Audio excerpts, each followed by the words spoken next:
What's going on, Theme Park Tube fans? It's Disney Dan here, and welcome to the first annual Theme Park Tube Awards. I just introduced myself. Who else do we have with us? To my right, is Rob Plays. That was a nice logo, by the way. I like that. That was a nice, crisp, polished logo. We're kicking off things there right. you go. That's what. Hey, listen, that was just Final Cut.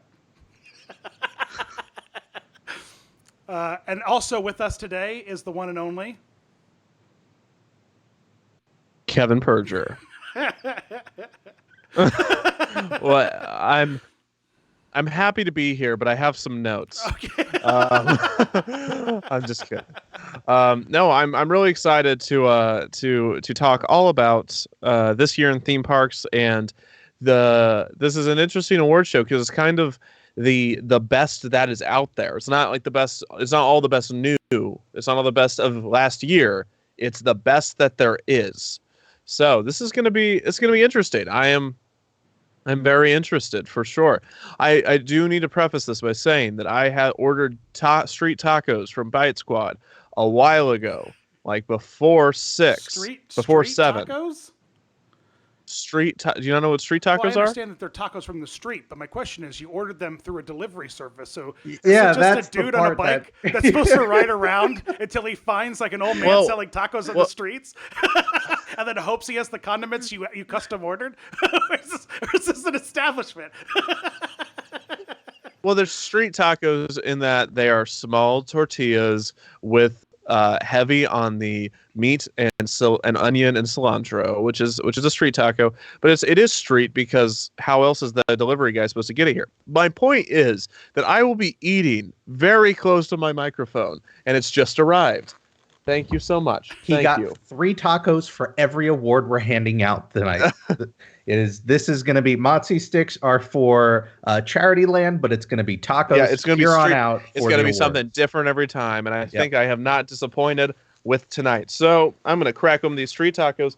But Dan, don't we have like a little bit of here at the beginning to talk about what's going on? There's so much going on here. I'm glad we put together these Theme Park Tube Awards now because Rob,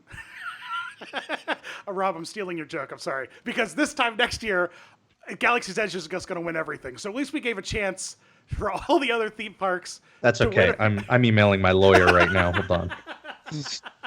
They're going to win best roller coaster. Yeah. They're going to win. I mean, everything that they don't have. Best food, blue juice. Best. We're gonna have to add blue milk. Excuse me. It's blue We're milk. gonna have to add some new categories like blue juice, like best immersive shopping experience, in which every one of its stores will get nominated. Well, in Ollivanders. So lots to look forward to for next year's Theme Park Tube Awards. But I don't know, Rob. What has been your favorite little bit of theme park news lately that's tickled you? The fact that they are now going to start enforcing the size rules for all of the carriages and the strollers in the parks it's a double-edged sword for me. On one hand, I get it. They're trying to get like everything to flow a lot smoother. On the downside, I was planning on my next trip to bring a Power Wheels with me, and I'm pretty sure it's going to be too big for it. So now I have to like go back to the drawing board and figure out how I'm getting around the parks, because it's not going to be that way. Jokes aside, my question is, what are parents with twins, like with those double wides, supposed to do? Like, are they just not like? I think they'll be fine. Pick your favorite. Pick your favorite. Take them to Disney. Exactly. That's it. That teaches a good lesson to the other one. Do better next year. But, Kevin, we were just at the parks this weekend. I personally noticed a few of them. People are going in there with if you need to put as much stuff as you would have, like that a mule, like one of the old mules from Frontierland from Disneyland opening day could carry. If you need to carry that much stuff into the park with this wagon and this with all these pachyderm packs and stuff, it's too much. What do you need all that stuff for? You have a kid? Well, it's all a big money grab because they are going to be renting out the mules from the old Frontierland. Been. So that's why they're doing it. Could you imagine like a Flintstones level amusement park where all the strollers are dinosaurs, animals? Yes, I can. I can very much imagine it, Dan, because I'm pretty sure it was a thing. It was a thing. I'm fairly certain they're just gonna like. I mean, they're gonna. This is gonna be one of those rules where they're gonna let 99% of them in. It's really gonna be those massive strollers that look like Cinderella's carriage or the Millennium Falcon that they're gonna start, you know, cutting out. Have you As we seen saw, those? yeah, yes, it's not a convention.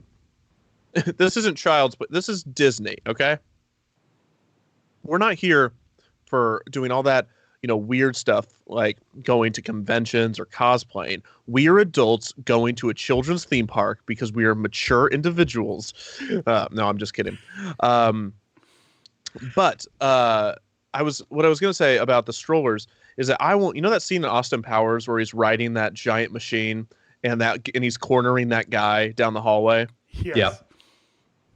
This like the steamroller. I want one of those down Main Street. Oh, And then I'm going to hop out and get a photo that's pass so funny you mentioned that because I was at the Enchanted. because I saw someone. I was at the Enchanted Tiki Room, and the front row of the Enchanted Tiki Room's queue is like a pathway for wheelchairs to go on. And so I'm standing there waiting for the queue to start, the queue pre-show to start, and this woman rolls in on her rascal, and she parks right in front of me. But then she proceeds, like if you've seen the Enchanted Tiki Room queue. It doesn't. You could just turn your head just a little bit, and there's the waterfall with the birds. This lady proceeds to do a 14-point turn where she backs up, reverses, goes forward until her scooter. She turns it parallel and gets it locked into the bricks. She literally Austin Powers it. She does what happens in that scene because I was laughing so. So it was hard. like my first driving test. Right. It was the essentially. worst. It was the. It's like, lady, what are you doing? Whoever said that they were offended, I was joking. I was being heavily sarcastic for the juxtaposition of the joke for the cosplay. I have a very good friend that is going to be cosplaying somewhere, and he might be one of the two of the people I'm talking to. Did you make a joke so about, last I thing, must have missed the cosplay joke, but yeah, that's the plan. Some cosplay. yeah. So I think not two. I think before we get off of the strollers, one more thing on the strollers is that you mentioned the Rascal scooters, and do you know that old thing was like there were only two cars like way back in the day. There were only two cars in this town, and they crashed into each other. Like there was only it was a 2-car town. Only two people had cars, and they crashed into each other. All my life, I was like, how is that possible? I kept hearing the story of like one of the first car crashes. How is it possible that two cars with no other than people on the road can possibly run into each other? And then I went to Disney World and saw people in Rascal scooters, and I can 100% say without any. Also, we're not making fun of people with disability. We're not making this is different. This is a different category entirely. These are Rascal scooter rentals that are not to help people that need the extra help. This seems to be an optional choice. But to move on, Dan, I think your mic needs to go up just a little bit. My microphone needs to? I could do that. Mm-hmm.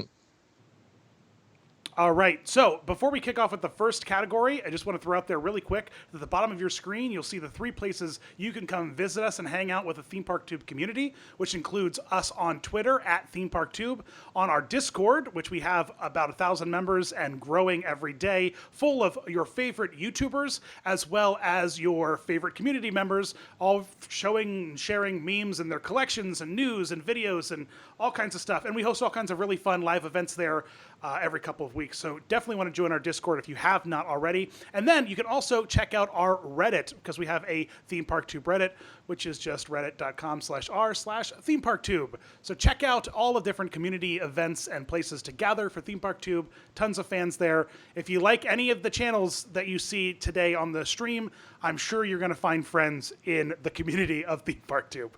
And to kick off the first award tonight. Are you guys ready for the first award? No, let's just keep going for another 20 or 30 or so. I feel like people don't want to know the winners. We'll have plenty of time to talk and hold hands between each. We know they category. came for us, right? They don't care about the actual award. No one's getting an award. No one's taking home. Let's see. Let's kick it off. Our first award tonight is the Special Event Award, the best special event. And to announce this award, we welcome one of the new friends that we just met down at Walt Disney World this weekend, Kevin. Mm-hmm. Expedition theme park with a mouthful of taco and take it street tacos. delivered on a bike. Who knows where he got him? So let's hand it off to Expedition Theme Park, who's going to take us on the journey of Best Special Event. Every year, theme parks around the world strive to bring us unique and entertaining special events. Whether it be celebrating a holiday such as Christmas, jingle bells, jingle all the way, Halloween, everybody scream, everybody howl, or limited time festivals,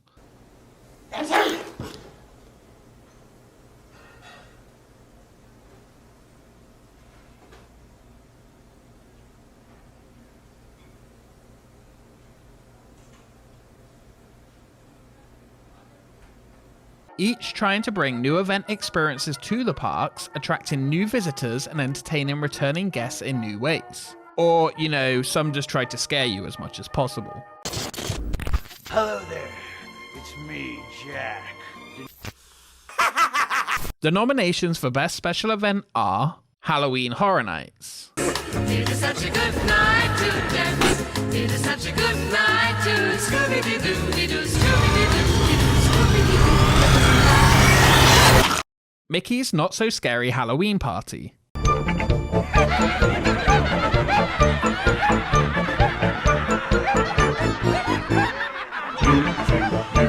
Mickey's Very Merry Christmas Party, Anybody seen Santa? I bet he's around here somewhere. Oh, this is so exciting. Oh, Minnie, Uh-huh. let's go on a sleigh ride. All right, that sounds like fun. Not Scary Farm,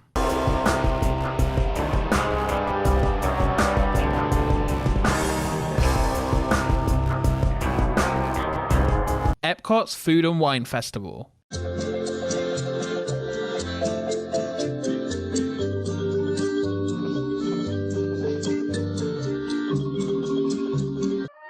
and the winner for Best Special Event is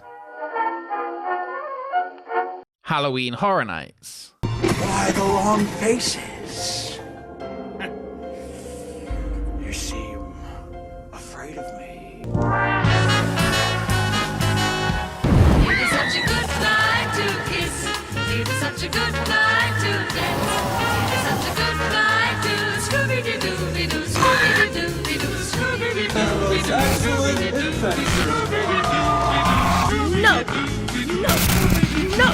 No.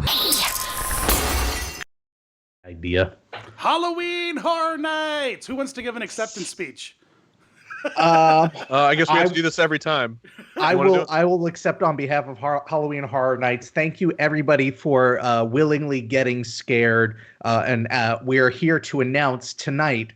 This is an exclusive news drop in a continuing arms race with Mickey's Not So Scary Halloween. We're pushing up the starting date to this year's Halloween Horror Nights till April 1st. So that's right. We're going to be starting Halloween Horror Nights in just a couple of days, and it is going to run all the way through until Halloween, so everybody can enjoy it. Don't give them any ideas. I mean, there's no point. They don't open the park until like. And they close all those parks at like what 4 p.m. Like Universal closes at like 4 p.m. Right? And when they close it, they close it. They shut like, you gotta everything get down out. on You the gotta dot. get out. Like Disney's like, oh yeah, we'll let you shop for another 2 hours, but it didn't. They're like, no, we're done. We're leaving. I mean, you can lock up if you want, but we're out of here. Yeah, great event. I just remember seeing once I was at Sweet Tooth, that place with milkshakes that's terrible, because we were going to see a show at the Hard Rock, and they were doing horror nights, and I remember just looking across the lake and seeing this this mass of black moving things, and when my eyes suddenly focused, it was just a solid wall of people, just the entire esplanade in front of the Universal Studios gate, stretching way into City Walk near past where the donut shop is. It was just a solid wall of people. It was more people than I've ever seen, like Times Square level people, like waiting for the gates to Popular. open. I could not believe how many people were going in there. My only memory of Horror Nights is going once as a small child in the early days of it. This was before I think they did all the houses.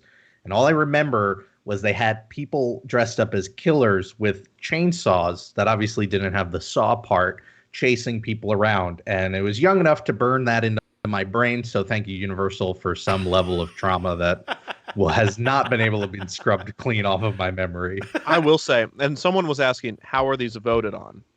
And it's a combination between both audience votes and the votes of people that in Theme Park Tube that we like weighed them evenly and then determined a winner. And there was only one where it was even slightly the same, but it's still clear winners between those of you that voted.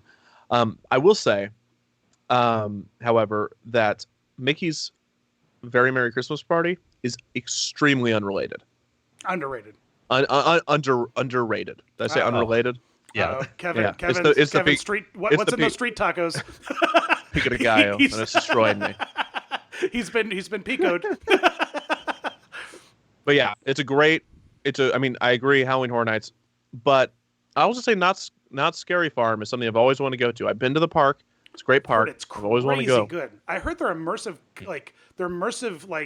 experiences for guests are just next level. Like, it's just insane because they have like towns there with like you can go into all the buildings, right? Like I've never been, so I need to go. What are you going to do? Should we move on to our next award? Oh, go. That's what you're going to do. Oh, is there something you'd like to add? Not right now, but eventually you got to go.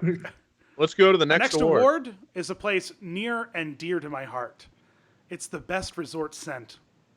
Presented to you by a dear friend of ours, Jack, from Park Ride History. Take it away, Jack.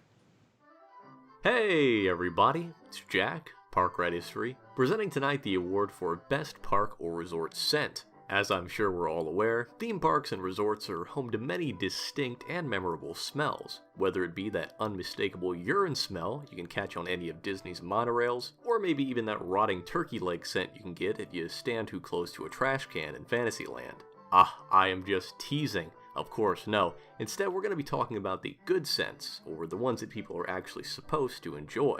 And, speaking of, let's talk about our nominees. Starting us off is Disney's Polynesian Resort, with the tropical citrus scent that the mere mention of will get our buddy Dan frothing at the mouth. You've got to be very careful when it comes to talking about that. Next up is the Forest Queue for Universal's E.T. Adventure, with its own pine fresh aroma, another great one. Following that is the new, but already extremely iconic Flight of Passage smell that's somewhat fruity, but also a bit musky as well. Just take my word that it's actually good. Also, who could forget about Pirates of the Caribbean and its bromine water scent, a classic that we've all come to enjoy. And finally, we've got that great barbecue smell that can only be found inside of Spaceship Earth's burning Rome scene.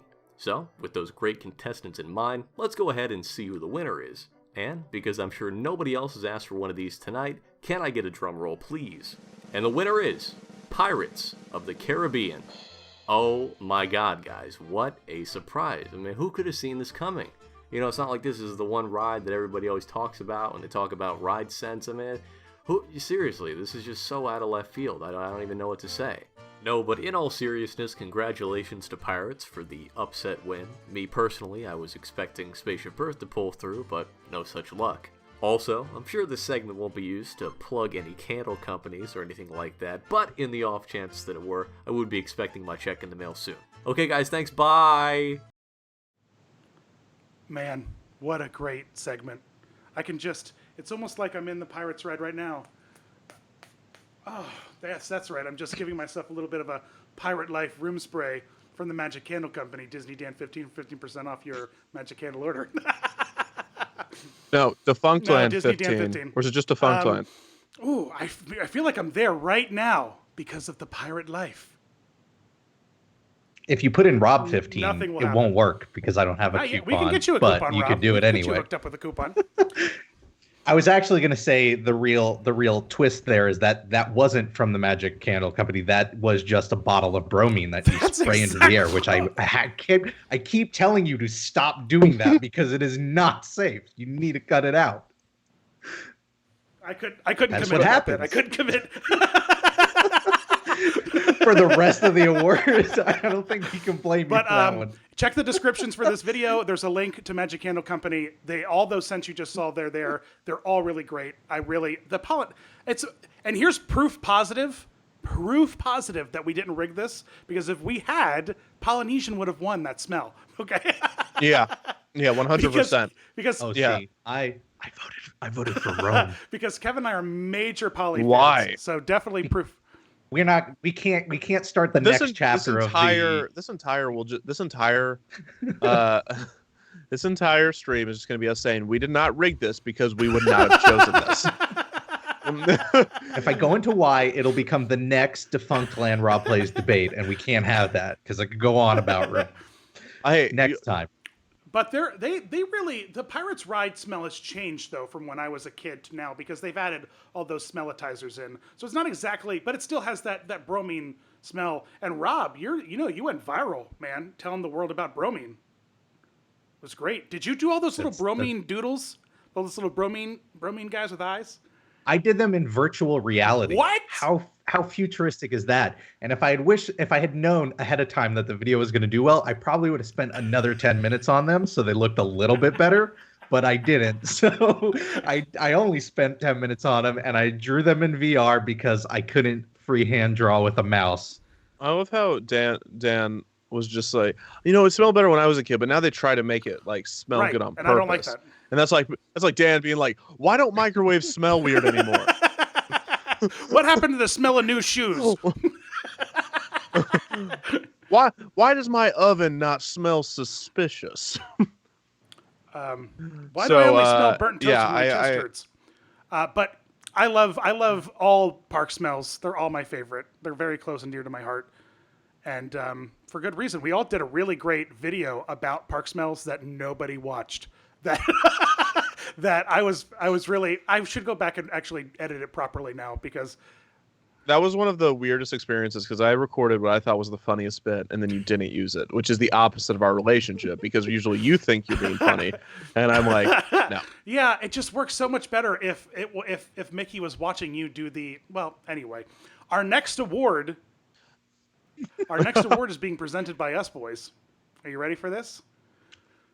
This is the best resort award. All right. We spent $50,000 and stayed at all 5 of these. Yep. All of the money from charity. That's where all that Magic Candle Company sponsorship money goes. Yeah. Is right towards research for this award show. I'd like to especially thank my Patreon. I'm just kidding. I have personally visited a good chunk of these, and they're all really great resorts, right? I mean, I think that they're all, they're definitely top of the top. So let's run through them real quick, all right? So the best resort nominees are Disney's Polynesian Resort. How do we feel about the Polynesian? I know how I feel about the Polynesian. I love the Polynesian. Polynesian. It's the best. I love it. It's the best. It's the best. It's the best. The Disney's Animal Kingdom Lodge. Everybody I know loves it.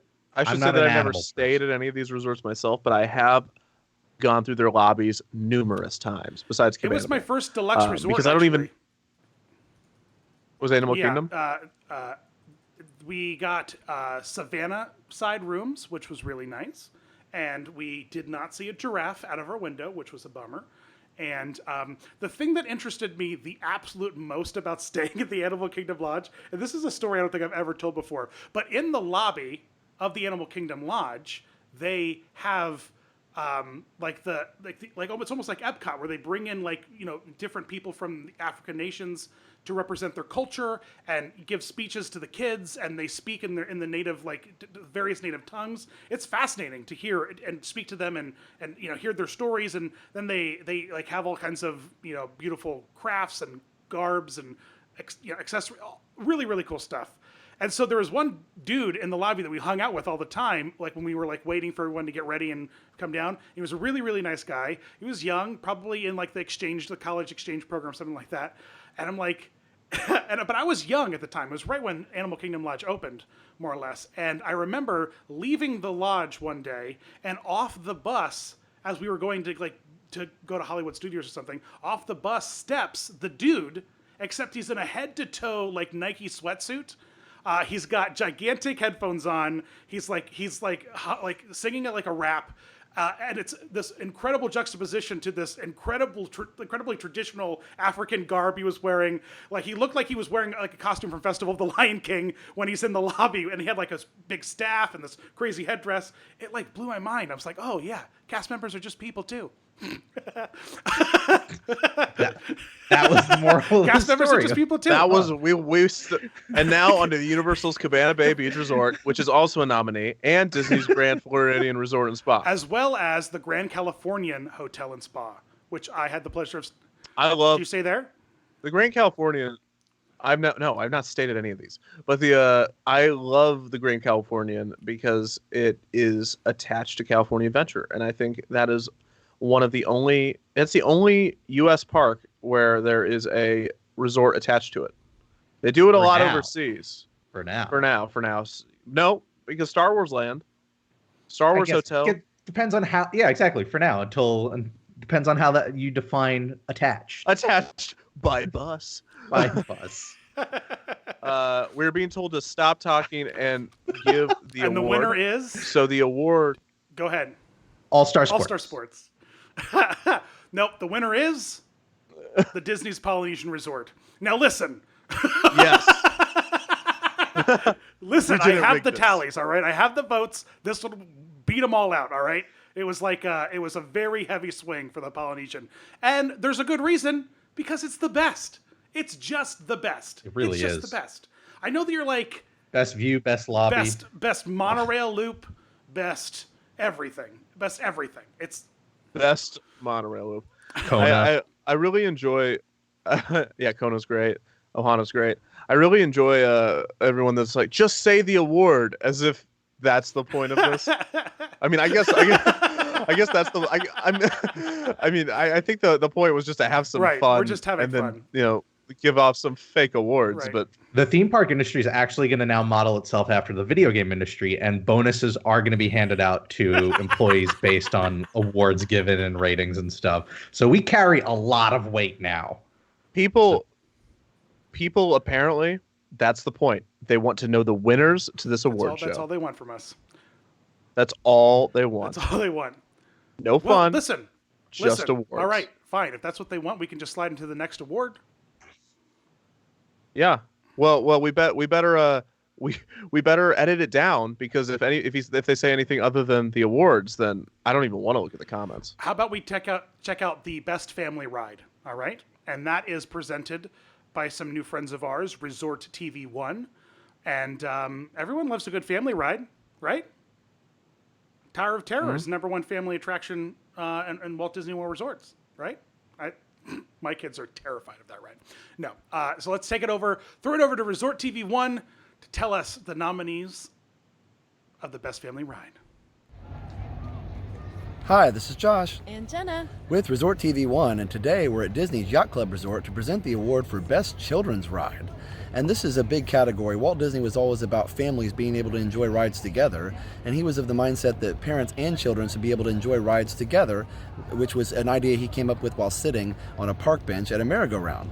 So for this category, the nominees are Nominees are Alien Swirling Saucer, It's a Small World, Dumbo the Flying Elephant, Goofy's Barnstormer, and the Tomorrowland Speedway. all right. Drum roll, please. And the winner is It's a Small World. All right, so congratulations to It's a Small World. Yay! And slaps his face on the things. One award to win them all. It's a Small World. Best family ride. Thoughts, boys? What do you think about It's a Small World? It's a classic. You know what I love about Small World? The history of the fact that it was like thrown together in less than a year and has become a classic staple of not just the Disney parks, but when you think of theme park rides, like it's one of those rides you just immediately think of. Here's my question though for you, because you're like, here's my question for both of you actually, because you're both on both sides of the fence on this. What is the better It's a Small World? Walt Disney World with just the original incarnation of all the little children of the world rocking back and forth like this, or Mhm. Disneyland, where it's been peppered, sprinkled, if you may, with Disney IP references. Which one is better? Hold on, I'm getting a text from my friend Bob here.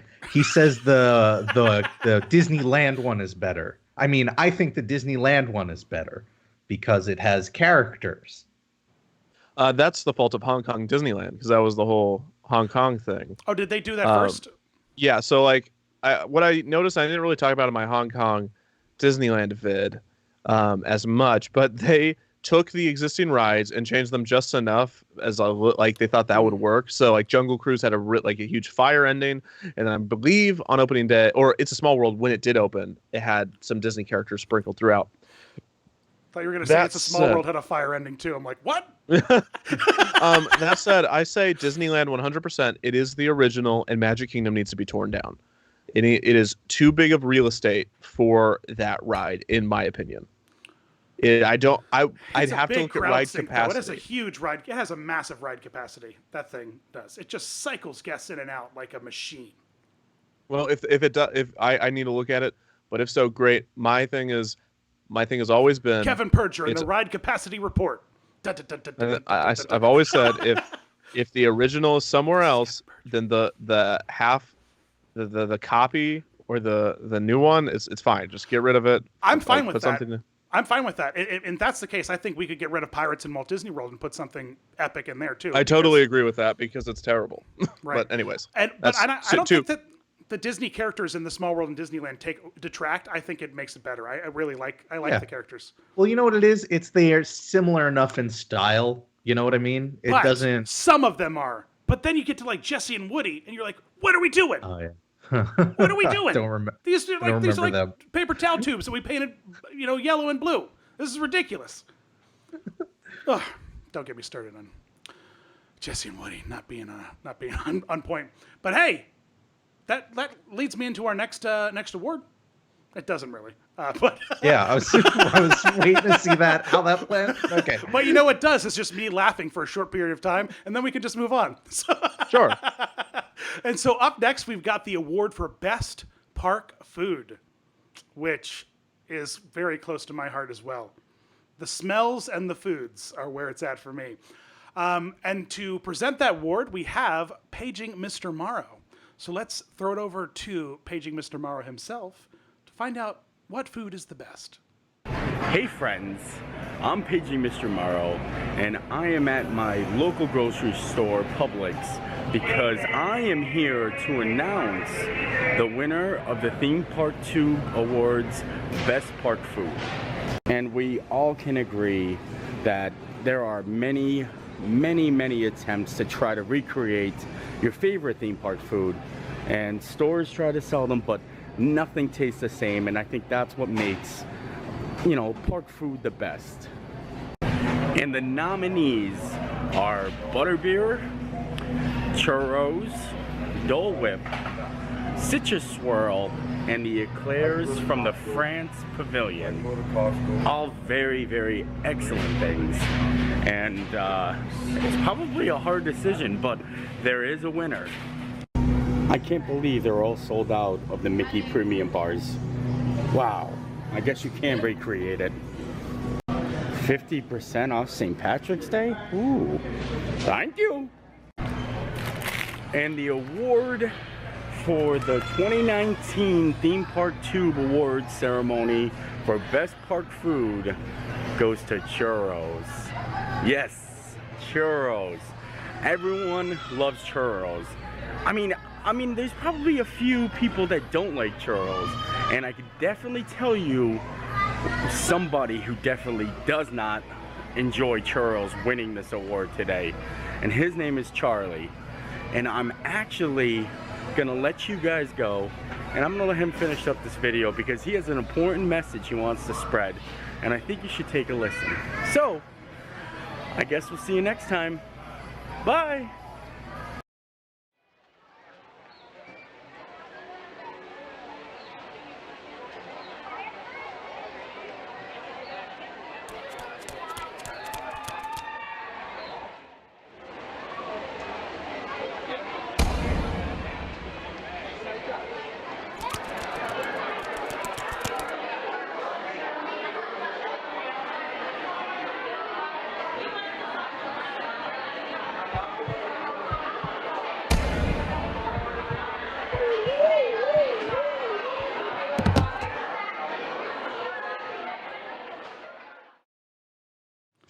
Save a churro, eat popcorn.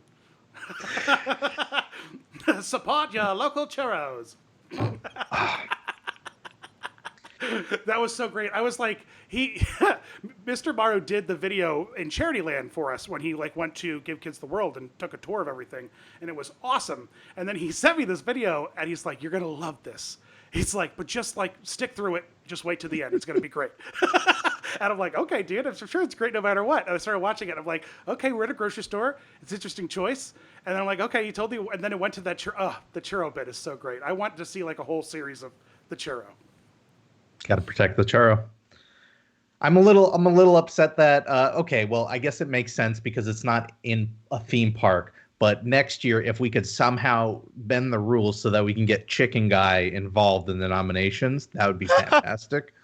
Yeah, maybe sure. we could do a whole category like Best Chicken Guy Sauce. You know what? Chicken Guy. I hope you like pickles. That's a really good point. We had a missed opportunity for Best Resort Dining, Best Resort Dining. So people could have nominated like City Walk and Disney Springs. There's probably even just a category for like Best Theme Park Resorts Downtown themed area that they try to be cool with.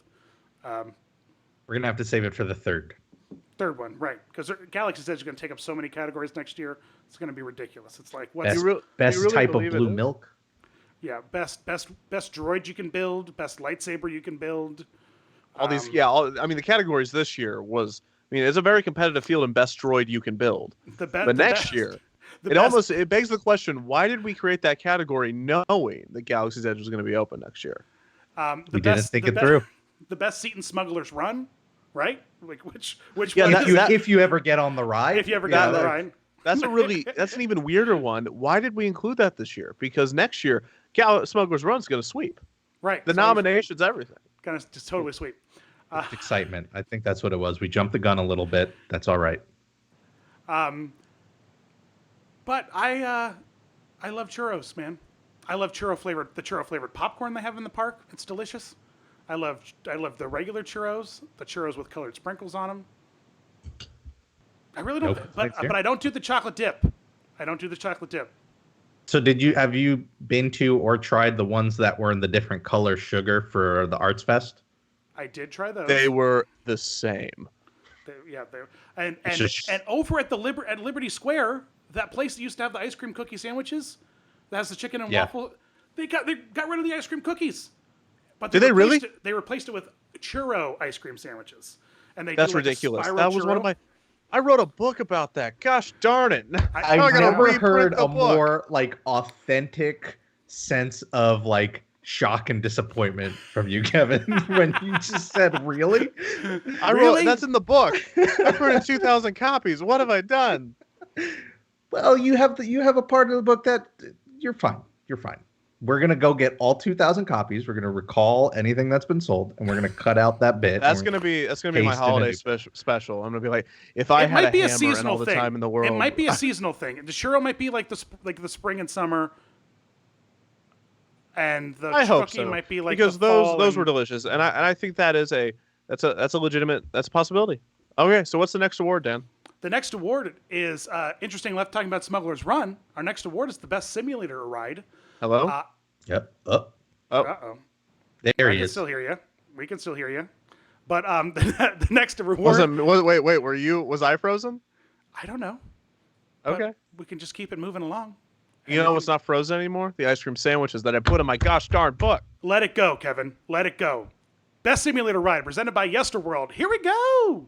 Okay, everyone, so I only have a single invitation as my +1 to the 2019 Theme Park Tube Awards, so we're going to decide who gets to go based on what you pick as the best simulator attraction and if it matches the winner. Conveniently, you've all written up your choices with the description that you've placed anonymously in this hat, so here we go.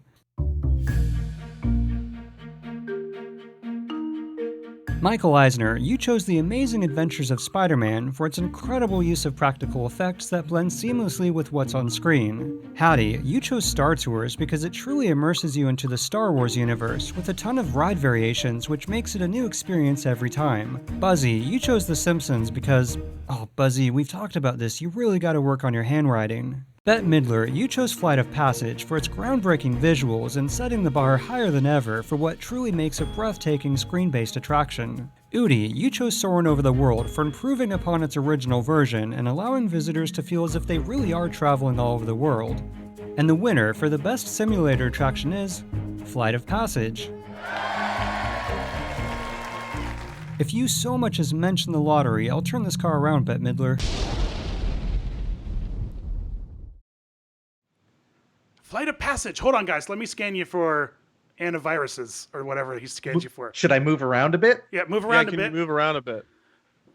I'm really glad this one got to win before Star Wars Land opened up, and It'll be a hard sweep. Millennium Falcon just takes it again. No, I don't know. I think Flight of Passage still has a shot. Yeah, that's from the true. way I've heard. The way I've heard Smuggler's Run described, I believe that even though that ride's going to be super cool, I think Flight of Passage might. It's just a really unique and fun experience, as I'm sure Smuggler's Run will be. But I mean, it's just big. It's big. It's big. Yeah. Well, I think Flight of Passage, you took me on it one of the last times we were down there. You're like, we're rope dropping. And I'm like, okay. And we did. And then the best part about it was watching all the tourists literally doing like a Disney Run event to get from the rope drop. It's like, Yeah. listen, folks, I'm super fat, and I just more or less walked on the ride. If you just took a light, brisk pace, I'm sure you're not going to have to wait much at all, you know? Yeah, it was ridiculous. And I turned to a cast member and spotted her name tag. Her name was Karen. And I was like, Karen, can you believe these people? And she just said to me, every day. Every day she did. I remember that. She was like, all was missing was her like leaning up against a brick wall with a cigarette. She could have just like, She was like, every day. Every day. I see this. And I don't, all I asked was, can you believe this? And she said, every day. Every day. Do you think anybody was rope dropping like Triceratops spin? I am. Besides you, were you there on your own, or? I was thinking about rope dropping attractions that I just want to ride in peace. And a Haunted Mansion is, I think, one of the ones I want to rope drop because I just want to hear everyone talks to the two opening narrations in the lobby and in the foyer and in the stretching room. And it's they're the best part of the whole Paul Frees thing. And you can't ever hear it. It bums me out so much. I mean, I was going to say that. I was like, if you want to get on Haunted Mansion alone, all you have to do is body check a couple people, and the Omnimover's moving so fast, you run a little bit ahead. You know, give them a shoulder, and then run. Yeah, I'm talking about the... You say that like you've done it before. Like this is a tried and tested... I don't know. Kevin might have just knocked a few people over once or twice. It works. Yeah, I mean, it doesn't not work. There you go. Dan. It doesn't not work. Well, it's interesting that Flight of Passage just won because that leads us into a next category. All right? Are you prepared for this category? One of my favorites. The best excuse for why 3D glasses are in the attraction. I love this was the category that initially sparked the theme park awards. Started it all. Yeah. I hope there will be more awards like this next year. Because I think this is more, because I think everybody loves to the thing that gets people in the door are the best rides and the best attractions, best theme parks. But I think these are the awards that would make this event, if it was just this, hilarious. So I can't wait to see. Yeah, it's going to be really, really great. And so to present the best 3D glasses award is our good friend Sean from Negro Orlando. Take it away, Sean.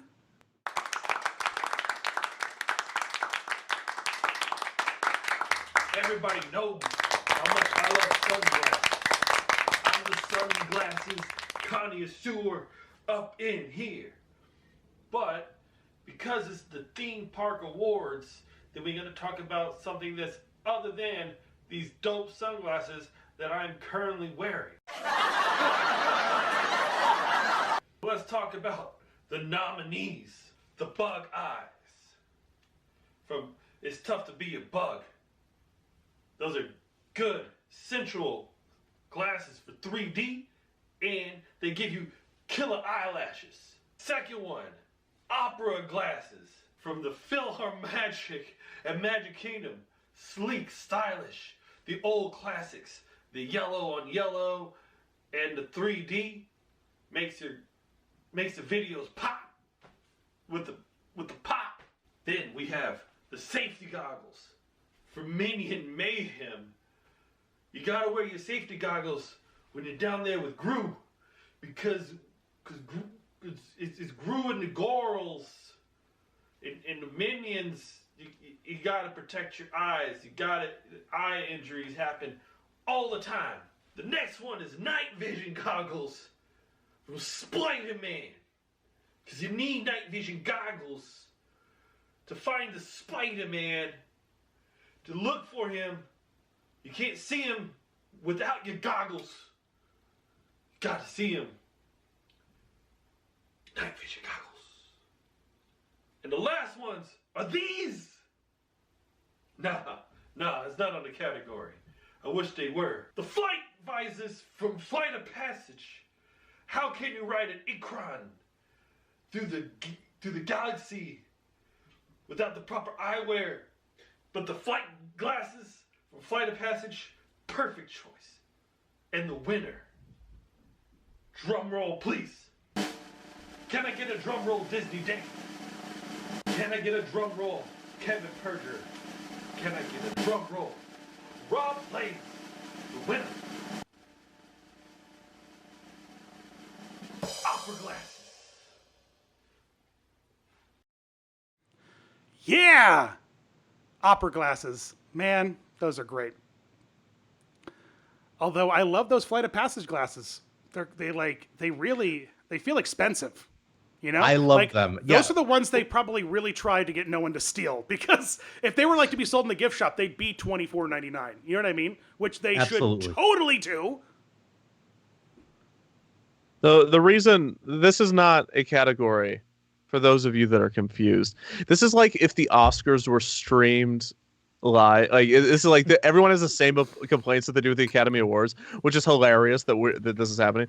But this is not a category of the best fitting or feeling. This is the worst excuse. Listen, which is excuse. I just had a vision of the future. All right, a Muppet vision. Why is Disney not selling sunglass versions of all of their 3D glasses? Why is this not happening?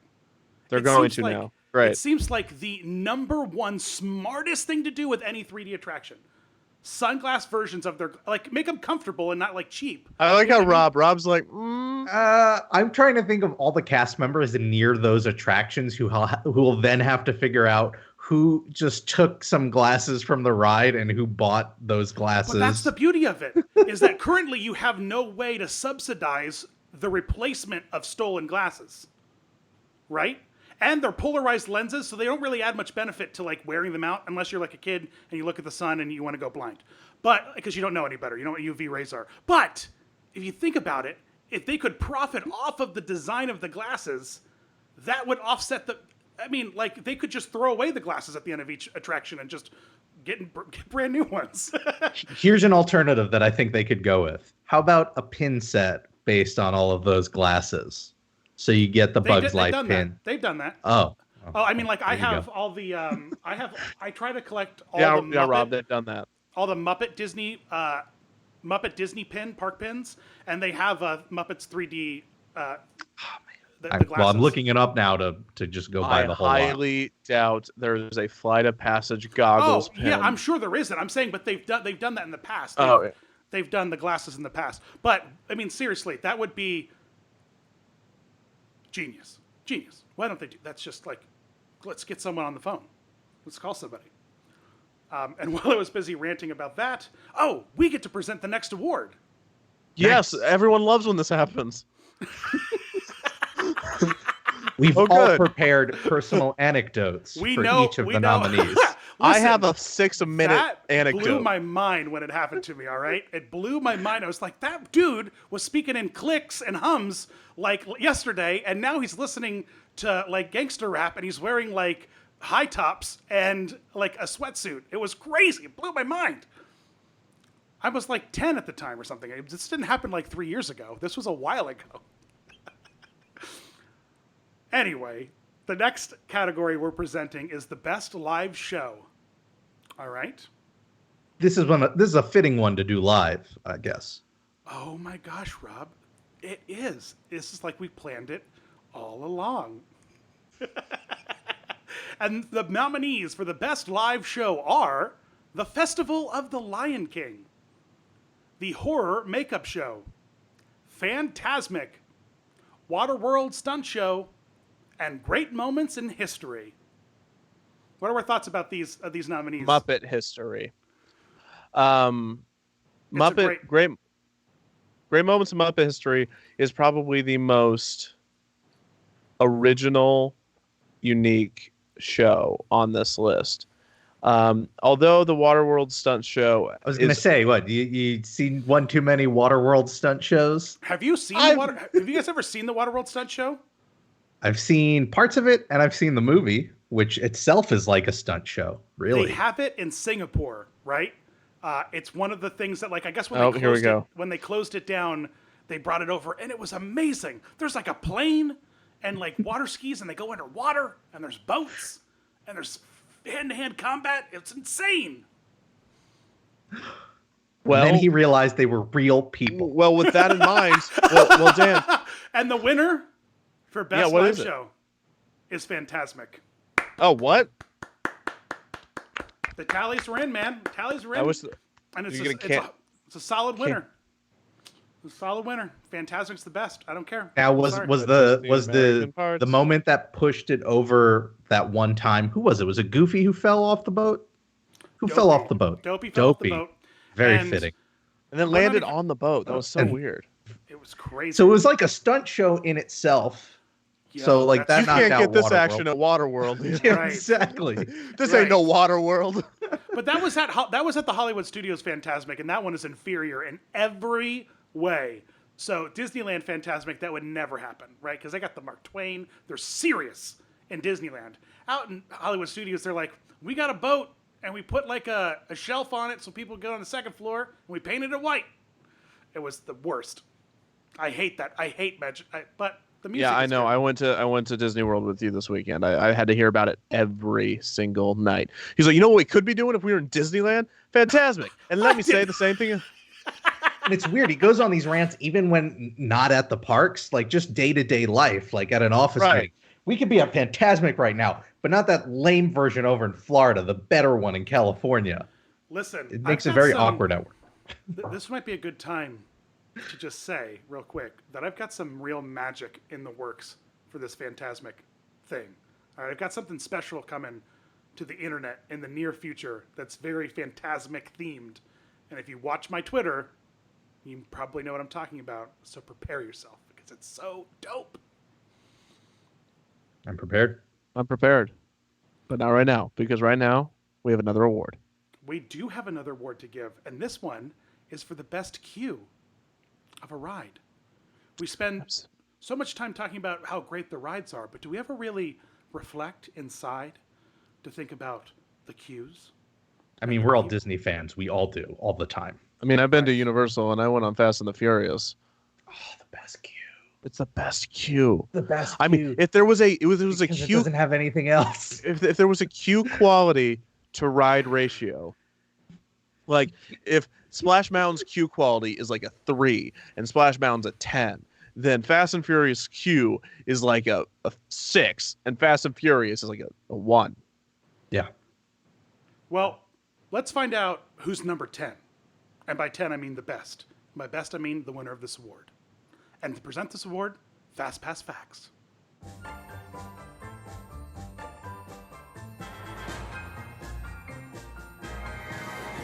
We can all agree that waiting in line is not our favorite part of visiting a theme park. Thankfully, theme parks have been creating amazing queues for us to enjoy while we wait. Here are the nominees for Best Queue. Flight of Passage.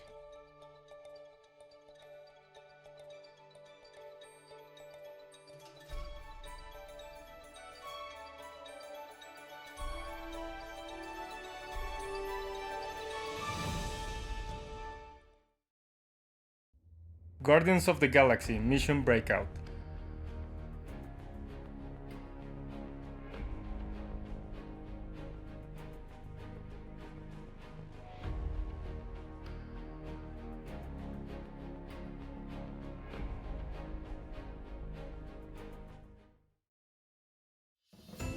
Harry Potter and the Forbidden Journey.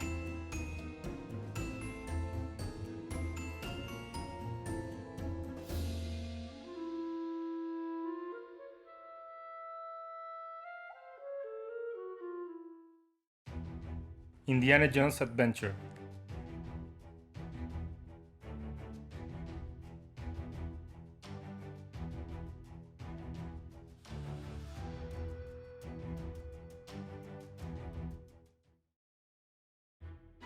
Escape from Gringotts.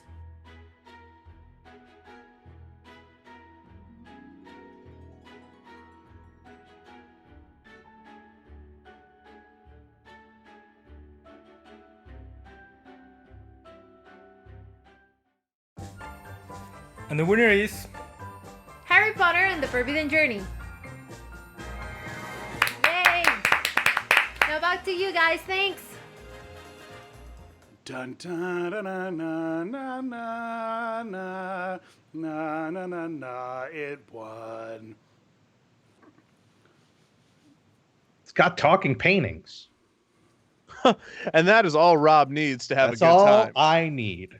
Rob's at like a. Nope, we're off. We're off. Oh, hold on, we're kicking back up. One moment. Are we back? Wow. Yes. Well, if there's ever a time to find out how many people are watching, just go off the air. You know, YouTube, if you disagreed with our choice for best cue, all you had to do was say something. You didn't have to just cut off the stream completely. We get it. That's a thing you do now, but not for this. There's a way to be professional about this. Is this like a go-to joke bit? Like because I was on the phone with you on the way back from Orlando. Oh yeah. And I got accidentally had to hung up on you, and accidental. Well, yeah, and so you came back like, if you didn't like my idea, you could have just told me. Like, this is like a go-to. I like it. It's a go-to. It's also like I'm very lazy about everything, so it's sure. I get it. I've got my bag in here. I open this bag whenever I need a joke. There's cosmic rays, there's chicken nuggets, there's the smell of carpets at Disney, and there's disconnections. And I just grab in, I reach in, I grab something out at random, and I go for it. Sorry about that. Who knows what happened? Maybe like an eagle flew into a cell tower. We're off again. No, it's just that people are like buffering, and they're like, if people started watching it like 2 minutes after we started, you know what I mean? Like, oh, okay. It would have cut out in 2 minutes. No, I turned on the stream thing the on my dashboard. Anyway, Harry Potter 1, deservedly so. The queue for it is awesome. I mean, like the queue for Flight of Passage is great in one spot. You know what I mean? Like the rest of it's like caves and like office buildings. Like Forbidden Journey is to the max all the way through. It's great. And that's almost, and I made this argument before. We don't have to get into it, but I honestly said, and I still will honestly believe that the Wizarding World of Harry Potter is only as popular as it is because of the ride exterior buildings and the queues. Those rides are not quality enough to justify they're good, but to justify the landscape of theme parks changing as it did with the opening of that. Like, that put it on them. If it was just a ride, if it had the same footprint as a Transformers or a Shrek 4D, you would have not heard anything about the Wizarding World of Harry Potter in the way that we did. And it deserves it because it went the extra mile with stuff like that. I agree. Well, in terms of going the extra mile, the next contestants, the next nominees in the next category have to walk many miles every day because they're the best walk-around characters. And to present this award for best walk-around characters are some dear friends of mine, cast members from a certain park that we all love, incredibly talented. Please welcome the cute characters of Perception Check D&D to present to you the best walk-around character. Here we go. Get ready. Whoa, we're so excited to be here. Thanks for having us. Yeah, we're here to introduce the Best Walk-Around Character Award. Walk-around character? What's that? It's a character that walks around a theme park. Yeah, you take a picture with them, get an autograph, and then you're moved along so the next person can do the same. Ooh, that sounds fun. I've never been to a theme park. What? Then why are you here? No idea. Oh, well, anyway, a walk-around character is a major part of a theme park experience. They're the one thing in the park that you can actually interact with, like take a picture, have a conversation, tell them about your day a little bit. Chewbacca. I want to meet Chewbacca. You could ask him about space. Yeah, we'll work on that. Well, and the nominees are Beetlejuice, The Country Bears, Gaston, Peter Pan, Goofy. and the winner is, I don't have working thumbs. well, Ugh, you're the worst. it's a good thing I peeked earlier. And the winner is Gaston! Well, congratulations, Mr. Gaston. I am a big fan. I really love the way your ponytail makes you look like a total I mean, you did a real good job. I like your push-ups, your muscles. You gotta show me how that's done. He eats eggs. Lots of eggs? Lots of Yep, eggs. lots of eggs. Oh, I like eggs. Yeah. Let's go for eggs. Yeah. IHOP it is. Okay, guys, from all of us here at Perception Studio, have a wonderful day. Goodbye. Gaston, man. Gaston. No one I wins like- like Gaston. You know? Yeah, I was gonna say Fire Blast Studios. No one wins awards like Gaston. One. Yeah. So we were at the parks once with my daughter and our good friend Nate Begle, who does Kevin's and I's audio. I was with his wife at the parks with my daughter for her birthday, and we had met Gaston, and we were walking away, and we were off to the next ride. I don't remember what it was, but we were in the queue, and I started singing the songs. When I was a lad, I ate 4 dozen eggs, kind of thing. And she would laugh and laugh and laugh, and then she's like, "Daddy, you're just like Gaston." And I'm like, "Honey, thank you. I know I'm so big and strong, right? I'm such a strong man. Look at my big, strong muscles." She's like, No. You're roughly the size of a barge." Wow.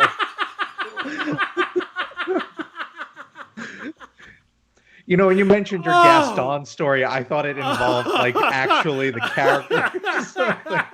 I realized it involved your daughter just dunking on you. Oh no, Jenny, Nate's wife, just lost her mind, and it was the funniest joke. I couldn't be mad at her. I couldn't be upset. It was the sickest Disney parks burn I've ever got in my life. It was great. How long ago was this? Was her birthday 2 years ago. She was 3. She was 3 Yeah. years old. 4. She was 4 years old. She is very much a savage.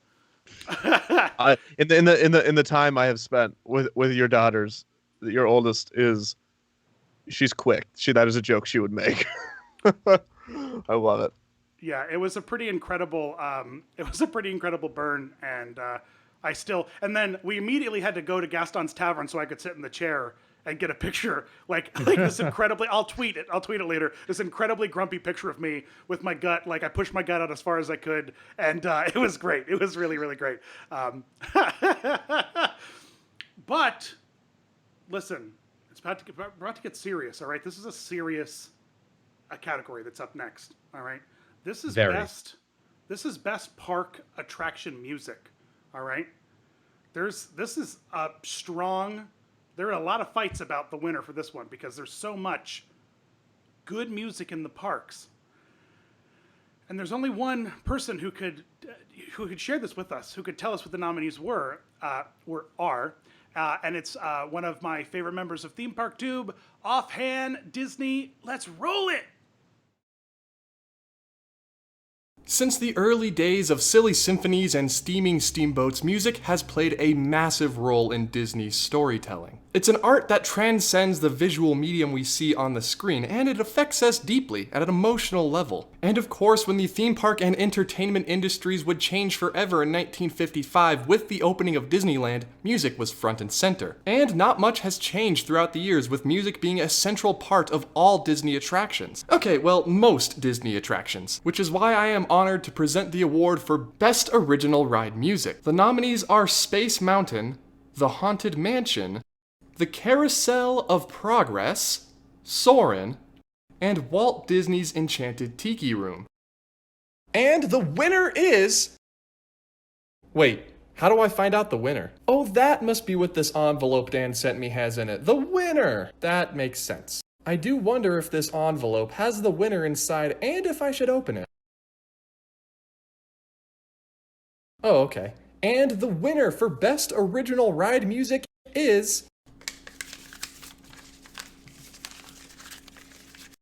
It's Space Mountain! Congratulations to Space Mountain and all the other nominees that were nominated. And I'd just like to say a massive thank you to all of Theme Park Tube and to all of you guys for voting. You guys made this possible. Thank you very much for having me. What do you think? What do you think of that winner? Right? I love it because both versions are equally awesome. The late Dick Dale, who just passed away, surf guitar legend, his original Space Mountain audio was so good. And then Michael Giacchino made a great second version, and so I don't even know if this said anything about the first or second one. But either way, both of these are really solid, and I think the key difference is it is so. I think the reason I think a lot of the vote got split is because some of these other ones were so Sherman Brothers and that inspired, and just Dick Dale and then Michael Giacchino's impersonation of Dick Dale. I'm so happy it won just because the fact that Dick Dale passed away and that this was completely not rigged. It was not rigged at all. It just happened, and then that happened. It was kind of like so send off to you, buddy. It's definitely, and thank you for offhand Disney for reporting on that. But it was I really enjoyed this ride. It perfectly the music, and that's why I love the Disneyland version because you can they play it. Well, on the Disney World side, to be fair, I think the best soundtrack for Space Mountain is that 5-minute clip of just like air traffic controllers in space talking back and forth to each other. that puts you in the ride, you know? It does. It does. And I love that the chat is very upset about this. But like, listen, folks, you guys nominated and voted for a big chunk of these, and then the creator community voted for a bunch of it, and it's just go listen to the Space Mountain music, the old school Space Mountain music. It's iconic, and maybe you just how these kids these days, man, they just don't know. They don't know about the magic. It's one of the few things I'll give the Disneyland Space Mountain over the Disney World Space Mountain. You know, you like Disneyland more than So I like Disney World more than Disneyland overall. Really, but the music is better in Disneyland. I need to ride it a few more times. I don't know. It's in the OG music in Disneyland, right? Still, don't they have like a variant of it? It's good. It's good. In Disneyland, it's the Michael Giacchino version. Yeah. I just went on a whole thing about it, and it was great, and I learned so much. I'm while reading the chat, screaming. Wow. Okay. Wow. Your daughter doesn't fall far from the tree. I was reading the chat. The chat was so grumpy about Space Mountain, man. Listen, I've got something to warm everyone's hearts. All right, you ready for this? That the next segment we have is the best attraction host.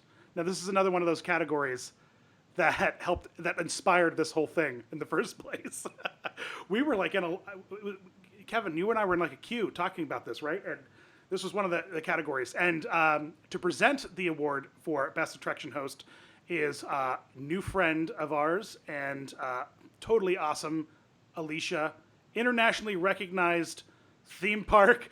No, internationally recognized theme park newsbreaker, Alicia Stella. Internationally recognized theme park newsbreaker, Alicia Stella has come to visit us and tell us who the next best attraction host is for the first time. Hello, I am honored to be here at the first annual Theme Park Tube Awards, and even more honored to present such an important award. An attraction host not only guides our journey through the ride, but they are the storyteller. Hello there. Hello. Anyway, as I was saying, the attraction host is our first... Oh my gosh, what was that? Oh, I didn't mean to frighten you prematurely. Please, hosts, wait until my introduction is over, and then I'll allow you to introduce yourselves. Wait a minute. I love that idea. Great. Glad to hear it, Aerosmith. Now, back to my speech. Wait a minute. I love that idea. Okay, never mind. Let's just get to the nominees. Spent all that time preparing for nothing. Nice work, pal. Thank you, Patrick Warburton. At least someone around here respects me. The nominees for Best Attraction Host are Dr. Seeker for Dinosaur. I'm Dr. Seeker, your friendly controller and a heck of a paleontologist, if I do say so myself. Ghost Host for The Haunted Mansion. I am your host, your ghost host. Patrick Warburton for Soren. Hello and welcome to Soren. My name is Patrick and I'll be your chief flight attendant today. Aerosmith for Rock and Roller Coaster. Aerosmith? Where did you... oh, you're here in the theater already. You guys must have a really fast limo. And finally, Brendan Fraser for Revenge of the Mummy. Hope you enjoyed yourself. I would have enjoyed this interview a lot more if I had gotten a cup of coffee! And the winner is... And, fly. No awkward Flight of Passage pre-show guy, you were not nominated. The winner is... the Ghost Host. Come on down here, Ghost Host, and accept your award. Oh, wow, that is dark for a family ride. Thanks again for having me, and to all our runner-up nominees, there's always next year. Wait a minute. I love that idea.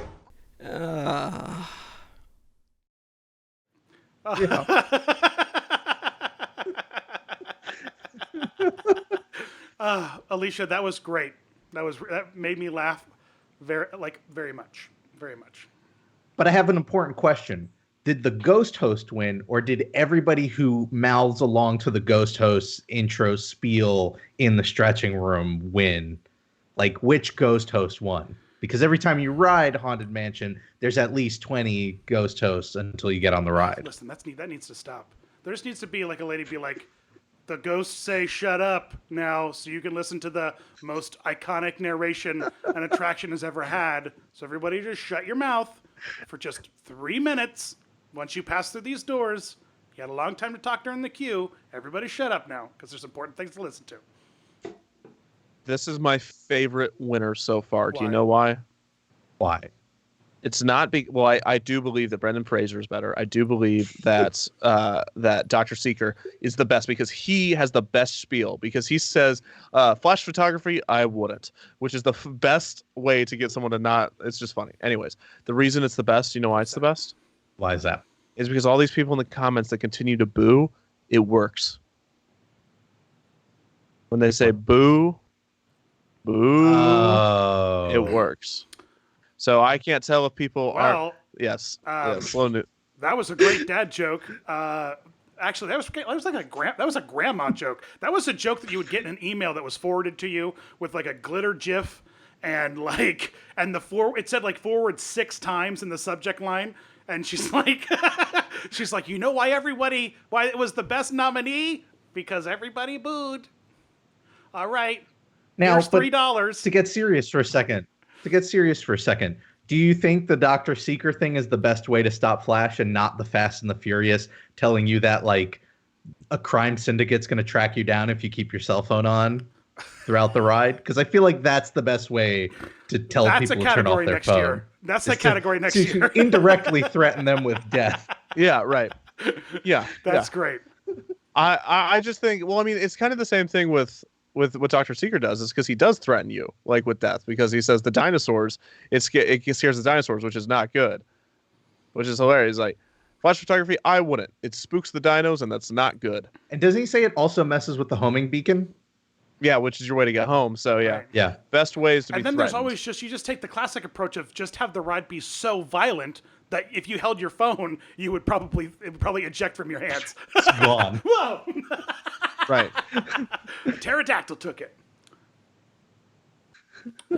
Bleeker just donated a super chat of $10 to in honor of you not doing any more bad jokes, Kevin. So let's just let's give the man his money's worth. Up next, we have a new attraction award for 2018, and to present that award, we have none other than Mickey Views himself. Take it away, Brayden. Hello everyone, Brayden here, coming to you from the Mickey Views YouTube channel, here to present to you today the best new attraction of 2018, voted by you in the first annual Theme Park Tube Awards. This year was a particularly exciting year for coasters, with many new roller coasters opening here in the States to rave reviews, especially one particularly close to my heart, the Slinky Dog Dash. I had the honor to cover the soft opening and official opening of in person for you this past year in Walt Disney World. Speaking of Slinky Dog, let's see the nominees. Number 1, Hang Time at Knott's Berry Farm. Number 2, the Slinky Dog Dash at Disney's Hollywood Studios. 3, Steel Vengeance at Cedar Point. 4, Twisted Timbers at King's Dominion, and number 5, Infinity Falls at SeaWorld Orlando. And the winner is Hang Time at Knott's Berry Farm, a wild coaster where you go up in a vertical load hill, completely stop, hanging over the edge, hence the name. A very creative coaster, so congratulations to the winners over at Knott's Berry Farm. Let's not forget the nominees as well, and here's to hoping in 2019 we see the best new attractions yet. From the Mickey Views Magic Studio, I'm Brayden Holness. Have a magical day. Hang Time. Have you either of you guys ridden it? Hang Time. Have you been on it yet? I have not. I really want to, though, and I think I'm going to when I go this summer to LA. I think Hang Time is interesting because I know this is not the one that got the most press as far as new rides, but I do think it is the most interesting in terms of the way it used its space and still provided a very unique and thrilling. I mean, it's very interesting if you look at like the footprint it had to work with and how it worked with it. It's a tight little footprint. It's a tight little coaster. It's nice. Yeah, I really dig it. Slinky was in the lead, and then his eye popped out, and that was just really embarrassing. And so we were like, we can't do that. That's just, how does a brand new ride break like that? So. I got to ride it this past weekend for the first time, and I was on the Slinky Dog butt. And let me tell you, man, I know why they took those tails off. I was nervous. I was like tense because it was making noises that I don't think roller coasters should make. It was like those 4 little bolts that were holding that tail in were working hard and working real hard. Yeah, no, yeah, if Slinky would have won, it would have, that would have been. We didn't get our pictures on our photo pass with our magic bands. I don't have a magic band, so I magic banded up, and they didn't have no places for me to go tap it. Do they? Do they have a place to tap it? No, it's automatic. Mine. Yeah, you got to go back. Now you got to go back. All right, the rest of the stream's going to be dedicated to Dan complaining and like explaining PhotoPass. Well, no, I think he should just call their support line, and we should just get the stream of him on the phone with cast members trying to track down the photo, the whole process. Yes. Similar to how someone called the FAA because there's no red light on top of the Dolphin. You're going to make a bigger deal out of that than I think they are. I cannot wait for it to happen. I am just like breath baited. I am so excited because you're going to get local news affiliates are going to interview you. Like, this is going to be a thing. You might be on par with internationally recognized theme park newsbreaker Alicia Stella of Theme Park You'll be internationally recognized theme park ruiner. Maybe not on par, but very close. I was thinking about it. You can see that from a good portion of Epcot. Do you think that it's because it's like in such a Epcot sightline that they paid somebody off to like get it? Because imagine that. That would be an interesting theory. I would love to see like a dramatization of that sort of like. I'll do a dramatic reenactment. Make that light go away. Hey, go paint on that light. Go paint over that light. Our next award, What's rolling next? We're tightening up to the end, so get ready because the next award is a doozy. All right, it's the best animatronic of 2018, and to present this award, none other than Mr. Top 5 himself, TPM Fitz. The next category we'll be taking a look at is the Best Ride Animatronic. Audio animatronics, a term coined by the Walt Disney Company in 1961, made their theme park debut at Disneyland in 1963. Ooh, audio animatronics? Right, audio animatronics. The Birds of the Tiki Room were the very first animatronic figures seen in a theme park ride or attraction. Over the years, Disney has made leaps and bounds with the development of animatronic technology, creating more complex figures, big and small, that are extremely lifelike and very fluid. Disney has really set the bar for using animatronics to tell a story. And as time's gone on, other theme parks like Universal Studios and regional parks across the world also began using animatronics. So in true TPM Vids fashion, let's count down the top 5 best ride animatronic nominees. Number 5. Skull Island Reign of Kong at Islands of Adventure at the Universal Orlando Resort is home to the King Kong animatronic. King Kong made his debut in July of 2016, and it's the largest animatronic nominated, standing at about 30 feet tall. Number 4. The Pirates of the Caribbean attractions at the Disney theme parks are home to the Captain Jack Sparrow animatronics. I raise a toast to all of my many shipmates lost at sea.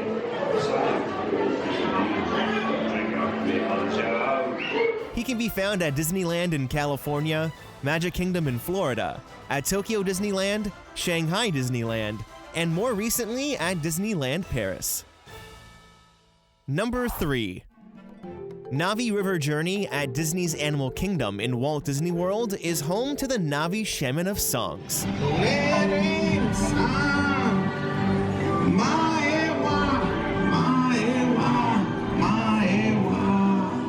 Making her debut in May of 2017, this is the most advanced audio animatronic Disney has built to date. Number 2. Pirates of the Caribbean Battle for the Sunken Treasure at Shanghai Disneyland is home to Davy Jones.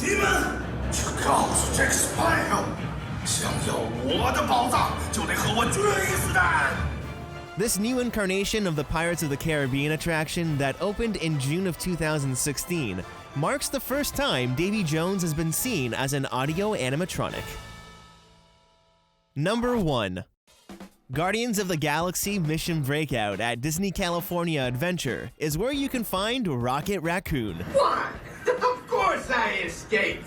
For those of you who have not been paying attention, the name's Rocket, one of the Guardians of the Galaxy. Rocket made his debut in May of 2017, and although he's small in size, the figure has become a favorite at the Disneyland Resort. And the TPT Award for Best Ride Animatronic goes to Navi Shaman of Songs. This is the first nomination and win for Navi Shaman of Songs. She can be seen every day on Navi River Journey in Pandora at Disney's Animal Kingdom. It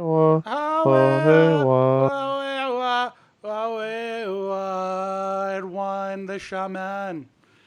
That's a great animatronic, though. It's great. Yeah, I voted for the screen version of the shaman for when it's B-mode? broken, but that was not there in the list. Yeah, but you're the only guy that likes Yeti and B mode. You're like, I just love strobe lights. Why is everyone complaining? I've compiled the greatest theory about the Disco Yeti that I've ever heard. It came to me in the night one night. What if, and we never realized this, but Joe Rohde secretly is super into static figures being lit by strobe, and this was his plan all along. It's genius. It's perfect. Mastermind. Right? Yep, that is a late night factor that makes no sense. But what I was going to say is that I do agree that Shaman should have won because it is the best animatronic. But if you're looking for great programming in an animatronic, the Rocket is definitely takes the cake. Because that animatronic has very limited mobility as far as its actual face because it's a raccoon. I mean, but the way that thing animates and the way it goes in and out of each movement and how it goes to each pose sells it. It doesn't sell it the way the Shaman does with the many joints and fluid motion. It's 100% the animation they put on it. I mean, animation is great all around, but Rocket's very impressive too. So yeah, we rarely agree, but I agree. I agree fully. The Rocket is really great, and the Walkman bit he has, I think it's so great. It's all But, you know.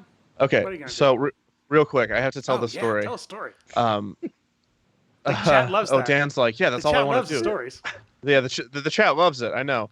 So someone said real Johnny Depp, and because that one time Johnny Depp was on the ride, and everyone was going by, and he pretended to be an animatronic, and he'd be like, "I'm Captain Jack Sparrow." I'm sure that's exactly. This is that's a how he did it. tale. The time I met Jack Sparrow. Captain.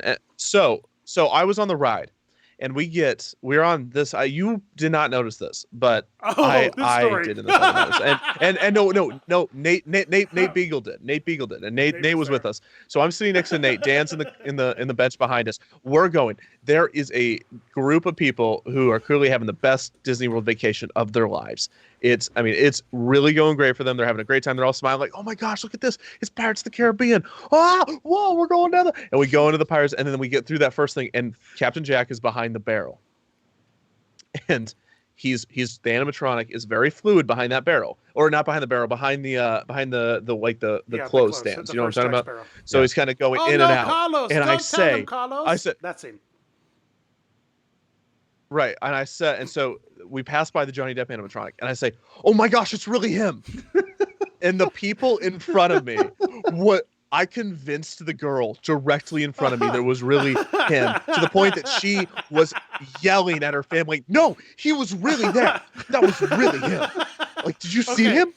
Did you see him? He was really for the rest of the ride. Like, it was amazing." Follow up that story with the story about the on-ride photo we took. The last time Okay. we were down So this is the last. Okay, so this because it's in the Pirates of the Caribbean story. It's the entire theme park tube gang. TPM's there. I think Rob, you're there. Jack and Mark and Dan. And so we can't show my face because reasons. Or TPM's face. Because I don't show my face. Or Except for when he TPM's live face. streams, so. Although, except for all the time.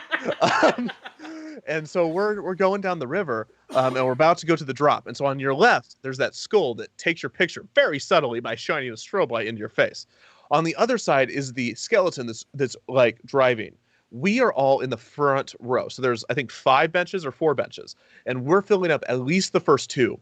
We kind of all get together and say, turn and wave to the right. So we all turn to the right and wave. And when we go back and look at the picture, every row behind us is also turning and waving to the right. And everyone in that picture who'd waited 40 minutes for the ride because we're jerks completely missed out on that picture. What's amazing about that is they didn't just turn. Some of them turned and waved too. Like they saw us waving and they also waved. Everyone turn and point to the skeleton, and then people were like, "Oh, that's what we should. We all should put our hands up."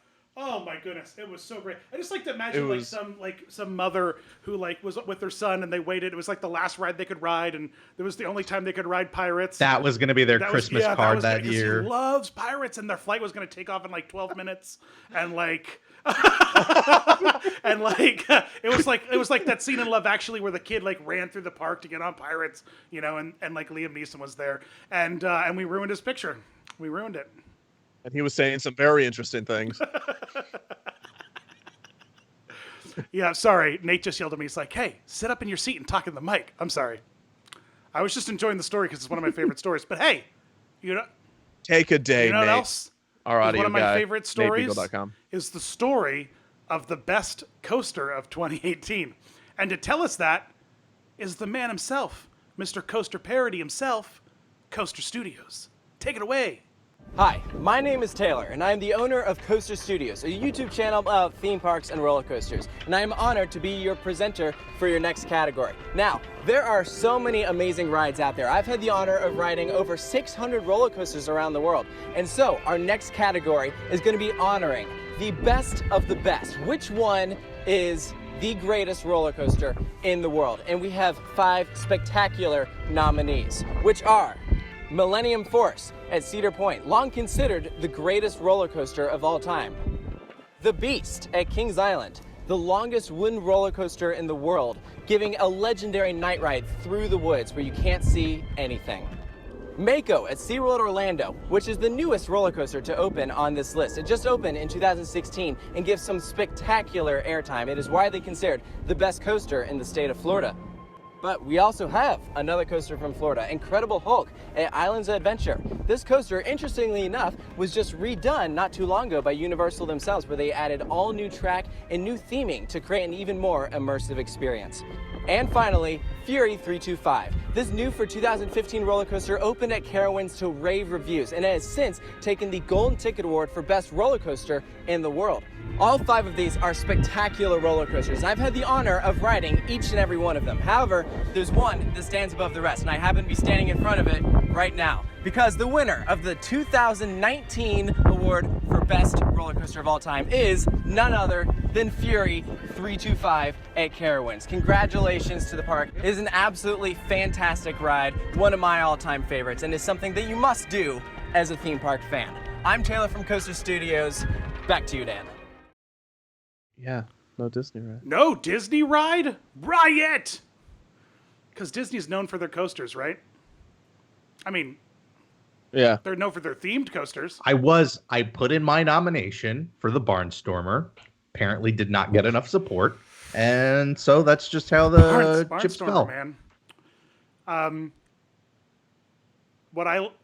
I have never been on this ride. And I want to. It's a cool looking coaster. Same. Yep. All right. All right. That's okay. Great. Really, we're big coaster enthusiasts. Get the 3 Disney fans to... Hey, that's why we got Coaster Studios, because we're like, hey man, you know yeah. coasters. But here's a category we're all loving, all 3 of us, and that's the best dark ride. All right, this is a strong category, full of some strong contenders. This is gonna get heated and intense, and I'm ready for the hate. Fuel me with your live stream hate comments. Have to disable chat. Might have to do it. In case anyone can't tell, I'm extremely under the weather right now, and the only thing that is keeping me going is people hating on these. Listen, It's a good time to please. remind you that if you want to share your hatred for all of the people who won, join us at Twitter at Theme Park Tube. Join us on Discord. Our Discord link starts with AP, annual pass holder, easy to remember. Don't have an anagram for the rest of the letters. And then also we have a Reddit, Theme Park Tube, reddit.com/r/Theme Park Tube. Join us. Come talk to us about how terrible everyone voted. And while you talk to us about how you're not happy with your decision. Annual pass holders might do nothing 4 times when they go to the parks. There's your anagram. All right, we're ready. We ready? Let's take a look at the best dark ride. Dark ride. Presented by Jack from DSNY Newscast. Dark rides, they move us literally. Be it boat, omnimover or trackless, they transport us to entirely new worlds and immerse us in incredible environments that only theme parks can provide. Whoa, wait a second, what do you think you're doing? You're presenting without a co-host? Yeah, and your pointers, well, everybody knows that every classy award show you have a co-host, so therefore you can go back and forth with some witty banter. So watch this, what's your name? Yeah, my name's Jack, you know that. How weird! My name's Jack too. See? Witty banter. Yeah. That's not witty at all. But anyway, let's get back on with the best dark ride nominees. And the nominees are Mystic Manor at Hong Kong Disneyland, Pirates of the Caribbean, The Haunted Mansion, Pirates of the Caribbean Battle for Sunken Treasure in Shanghai Disneyland, and Spaceship Earth at Epcot. And the winner is La La Land. Mystic Manor.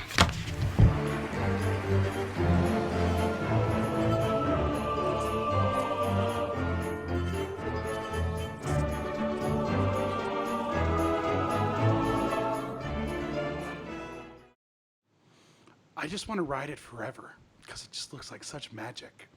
Man, that's such a great ride. There's such a great ride. No, there's look, all of you in the chat, you can just cool your jets, type some emojis in or something because you're wrong. All right, because it's Mystic Manor, right? Mystic Manor is looks to be a fantastic ride. I have to say I've not been to Hong Kong, although I want to someday to ride it. I had someone that went and they rode it no joke 9 times because there's nothing else to do at the park. It's the Space Mountain. And if you want to know It's more about Euro that, Disneyland Space Mountain is Mystic Manor, and I don't know if it'll save the park, but I mean it's like just a masterpiece they dropped into that park. it did for 2 years. It did for 2 years. That's right. You're right. Did you just do like a video about that? But or I will something? say, yeah, it did. You should definitely go to check it out. It's on youtube.com/Defunctland. I really want it for a joke to memorize my predetermined analytics. So I can be like youtube.com/XY plus sign, like do the whole thing Just as make an fake anagram. public joke. But I will say, I will say that I do think Shanghai Pirates is close. Yeah. Maybe better. It's too hard to pick. It's just opinion. Well, I think that the audience picked right because Mystic Manor is just truly a masterpiece that I just can't even get over. But hey, this leads us to a very special part of the show where we're going to talk about some community members that have particularly stood out to us because this is an award show, right? Ooh. This is an award show. And let's stop being silly. Wait. Yeah, let's stop being silly.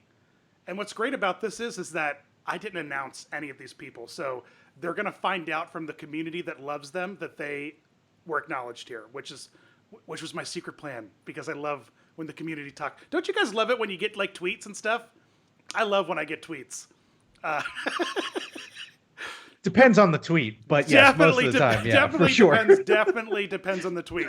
That is 100% true. And so what we did was we reached out to the community and we said to everybody, hey, we want to honor some small creators, people who are just getting started, people who have been creating for a while and their channel is building and growing, they're making quality content, and you guys had an outpouring of your favorite channels, and it was really, really great. Wasn't it awesome to see how many the diversity of everyone that was submitted, and then to see how some of the channels started to get multiple nods and multiple recognition. It was great to just watch it kind of grow and see the. So anyway, what we did was, there's no winner in any of these categories because this isn't like a win or lose kind of thing. This is 5 different creators in each of these categories that we thought and that you guys thought do really great content, and we agreed, and we wanted to honor them. So we're not going to be and the winner is, because they're all the winners in my heart. And we should also mention that we did place a certain amount of subscribers or followers. These are smaller channels, smaller. So these are smaller. So some of your bigger, none of us could be nominated. A lot of anyone that really. I tried. I really tried. Yeah, to get Rob nominated. Rob got kind of weird for a while because we're we have these 5 great creators, and he's they both called me and they were like, you need to cut it out. Yeah, and I didn't. So, and Rob was just I really feel as though I should be in this list, Yes. and I don't want to say this, but I feel as though I've earned it. And we're Right. Rob, you're over 100,000. You can't be on this list, and even then, you're part of the stream. And then that was the same conversation we had for an hour. Was just him being I don't want to sound arrogant, but I think I put in the work. Anyways, well, maybe next year. What we did was we kind of limited to was that an accident? That was an accident. So we're first going to take a quick look at the best vlog channels, right? The best small vlog channels. Here are 5 different vlogs that we think you should check out. And more importantly, you guys told us we should check out, which I think is even cooler. So the 5 new vlog channels that we want to acknowledge are Corey Meets World, Oyby, is it or Oyby, or is it just one word? Oyby, right? Oyby. That Florida guy, super enthused, and Nate and Bree AP. These are 5 great. Rob, you're like my go-to vlog man. You're right. You're like the man on the scene with vlogs because you're the only one I know who vlogs. Me? So. Yeah, they are all great channels. I know some of them, they're a fantastic part of the community. In all seriousness, I know this is all just everyone patting each other on the back, but one of the things I think is best out of all of the corners of the Disney fandom is how supportive the YouTube community can be amongst each other of any size. So check them all out. There's a lot of content and there's a lot of people out there that are doing content that is unique and different and putting their own personal passion spin. And I think it's so great to see that diverse content in this medium. And it's been a flood in the past year or two of this content because it deserves it, just like any medium, a film or, this is an art and there are fans. And I'm glad that there are so many people, especially some really great ones that we've been able to recognize. So again, this is just a few. And also there were limits, but these are great. And here are 5 great ride and history channels that you can check out. Attraction Ideas, Disneylander, Matterhorn Matt, World of Micah, and Rob's Rides. I was watching videos on all of them today, all their channels today, and I was laughing. These guys really actually, they make, well, I don't just want to say actually because they're talented creators, some funny stuff. I really enjoy their content a lot. I really enjoy Rob's Rides because he does and I featured him in one. I featured him in one of my videos, and he does really funny. I mean, okay, all these are good. I'm not just going to talk about one, but Rob's Rides, he's great because he does videos that are not on just Disney or Universal. He does like comedy videos on old rides that were at random parks. It's so funny. I love that. It's like the park ride history, because like Jack from Park Ride History, if he's listening, which I doubt he is, but Jack from Park Ride History is one of my favorite creators because he's clearly not in it to like grab your views. He's in it because he's doing what he loves, because no one asked for a 18-minute Hall of Presidents history. No one did. No one definitely asked for 8 minutes. The stones that were outside of Epcot. And no one history, and that was before they were going to take them out. He just did that randomly. And no one asked Rob to do like a mine train, like full breakdown of like a wooden roller coaster mine train from the middle of the country. It's really, really great. I mean, maybe someone did, but the idea is just like that. There's content for that, and someone just seems so passionate about those really obscure stuff. I want to just remind everybody that there are a lot of people in there screaming, "Oh, you forgot this guy! You forgot this guy!" We put like a 10,000 or so subscriber limit on this. We weren't looking for like. The fact that you're yelling at me that they're not on the stream means that they have a nice channel and they're growing and lots of people are seeing them, We wanted to just anyway. So check these guys out. They're really, really fun. I enjoyed them quite a bit. And then finally, we have, if I can bring it up. Here it is. For the record, I suggested we do a category for every bracket of every 1,000 subscribers, 16,000, 17,000, 18,000. And I got that would have been a lot of work. They said it was going to be an 8-hour stream, but that would have been a lot maybe of work. Next year. And then, of course, we want to also highlight just for a minute some great park podcasts that include Thrill Geek, The Mad Chatters, Connecting with Walt, the E-Ticket Report, and the unofficial Universal Orlando podcast. Some really great. Podcasts are like, I grew up listening to podcasts. They're just the best thing ever. I love that everyone can have a platform to talk about the things they love, and it helps. You grew up listening to podcasts? Did you catch that too, Rob? I did. Don't you remember? I was like, we're in that age now. Like I was like, when did podcasts come around again? Well, it had to be after the iPod. Like they kind of went hand in hand. I remember like listening to Inside the Magic podcast, and that was, I just remember listening to that every episode. Like I didn't know what the heck he was talking about, but I loved his little segments, like with park audio and stuff. Man, theme park podcasts are what I think was like the undertow of my loving theme parks later in life, because it just gave me access to them when I wasn't with them. I thought it was really great. So I'm a big fan of podcasts, and you guys should check out and support some of your local podcasters. And by that, I mean local on the internet. All right. The time has come, boys, for the 2 big awards of the night. You ready for this? Yes. First, we're going to start off with Best Amusement Park. Some strong nominees here, okay? And now, before everyone starts like, hey, amusement parks and theme parks are different. They are. One is themed. The other one is just full of amusement, all right? Big difference. That's not... Okay, hold on. I'm going to jump in before everyone yells at you for just saying the words. Amusement park. So under that interpretation, all of these should technically be on there because these are all themed parks. The reason we distinguish these from the other ones is does it lean more heavily on amusement and thrill, or does it lean more heavily on theming and story? And so best amusement parks, I think everyone should agree that these are the parks that definitely lean more heavily on thrill and amusement rather than theming and story. So that's the distinction. Right. Rob, you want to give us the rundown on the nominees?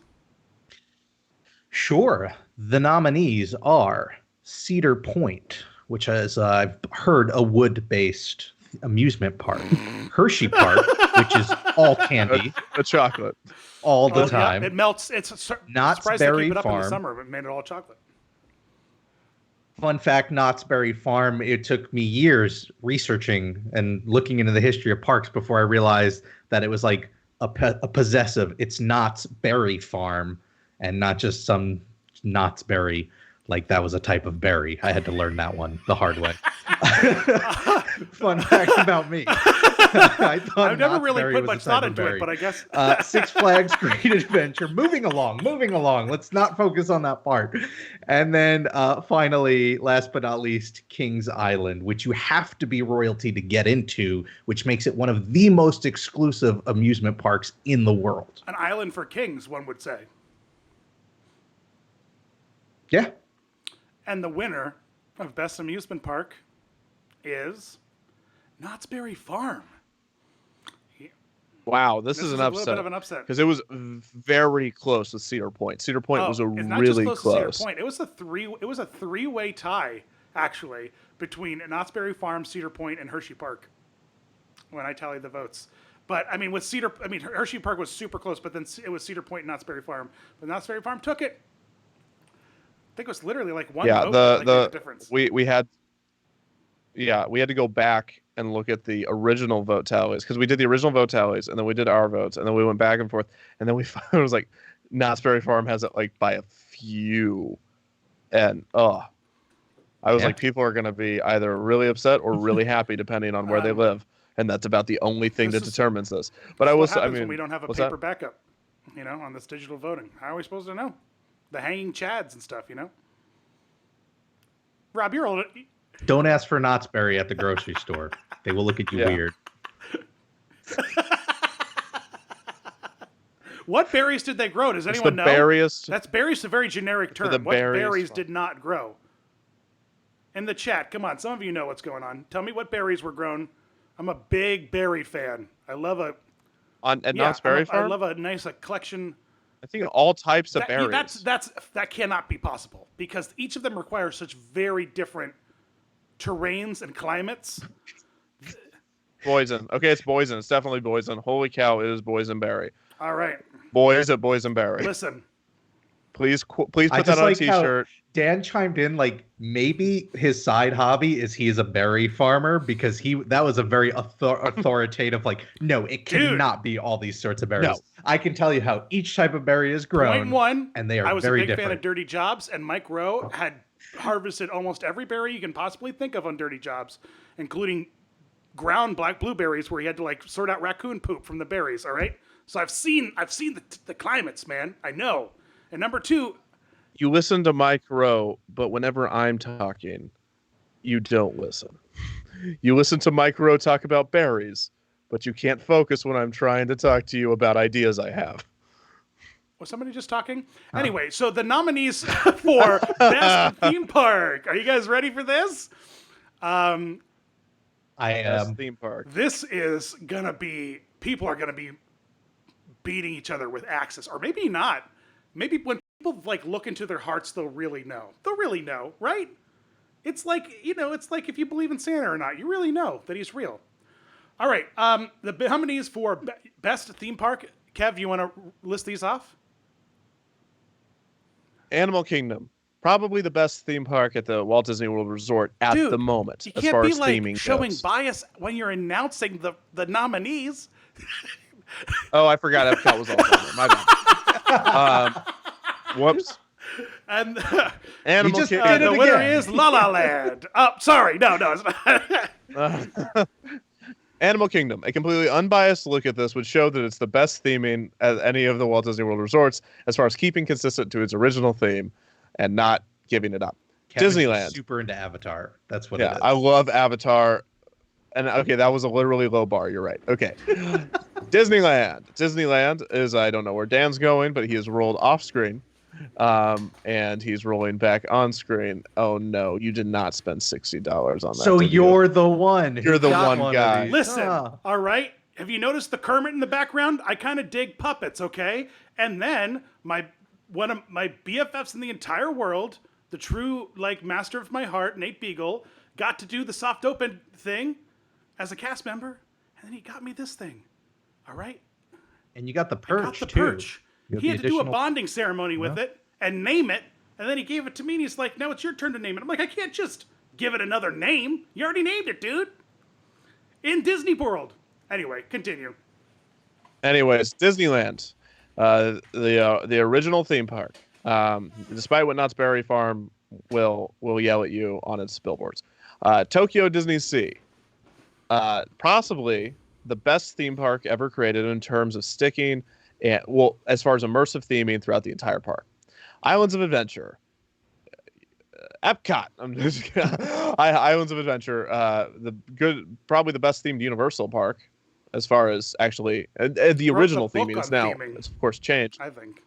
Yeah. Oh, well, wrote the book on modern theming. theming as far as sectioning goes, about immersive lands rather than lands that are conglomerates. So immersive themed lands.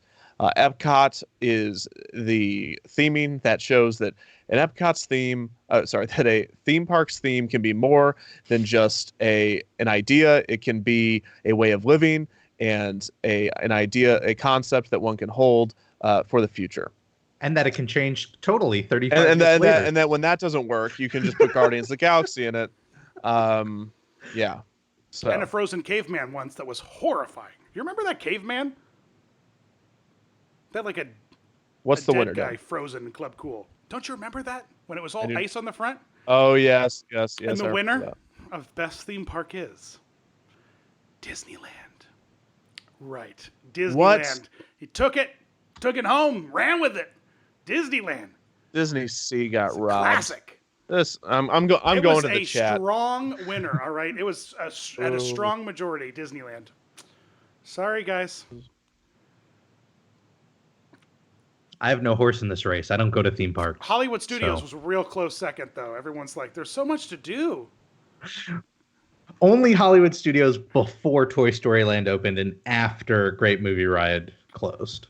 That's the best version. Right. That's the golden era man. of Hollywood Studios. Oh my goodness. My favorite moment in my favorite era in Hollywood Studios was the 12 months of no sleep the Imagineers got leading up to its opening. It's for MGM Studios, when every day executives would come down and say, "We are going to beat them to the punch. What do you not understand about this?" So what are we going to do for next year's awards? Because I feel like that's one category that's going to be hard to revisit. Oh, for next year's awards, we should make a rule that we're never going to use the same categories. So we've just wasted all of the categories. All of the good ones. What do you mean All it's going to be categories, wasted and we because have of to get Galaxy's Edge? No, that's true. Everything's going to be Galaxy's. The best theme park is That's going to be the Galaxy's funniest part Edge. about next year is just that Galaxy's Edge is going to win everything. Even categories it's not nominated for. Most of the categories will not apply to Galaxy's Edge, yet it will still win. Right. Compelling, but not. I don't know. I don't think Galaxy's Edge can sway an entire. Yeah, no, park. I don't think so. If MGM Studios gets put on the map just because of Galaxy's Edge, but I don't think we should do. I think people are saying make the awards shorter. Here's an idea. There is a gear sign where you can watch the rewards on twice speed, or skip to and find the awards afterwards. You do not have to be In my with us defense, live. I only thought We're this actually was going to 60 announce- minutes long. I'm sorry, guys. Next year we're going to announce half of the winners during commercial break, so it won't play be a sizzle reels. anymore. Oh, we definitely have to do that next year, right? All the awards that Galaxy Yeah, Edge you're doesn't right. win, we do sizzle reels for. We are having all of the exact same. Yes, I understand you can't do it right now because it's live. I said afterwards, like, don't watch it live. No, but I love how we're getting the exact same talking points of why people don't like the Academy Awards. They're like, make it shorter. less talking, more awards. We want better hosts. It's like yeah, we want better hosts. It's the same thing. So I guess we did it. Yeah, no host next year. Nice. We did it. But I think what was really great about tonight is Dan put this together. Hats off to Dan, which is great. And then on top of that, Dan reached out to some people in the community that are friends of ours and that are collaborators, and they made some of the most unique and original content, and they were 100% unmotivated by us. They're motivated only by their own creativity and productions and communities. Just, they want to be part of the community. And absolutely.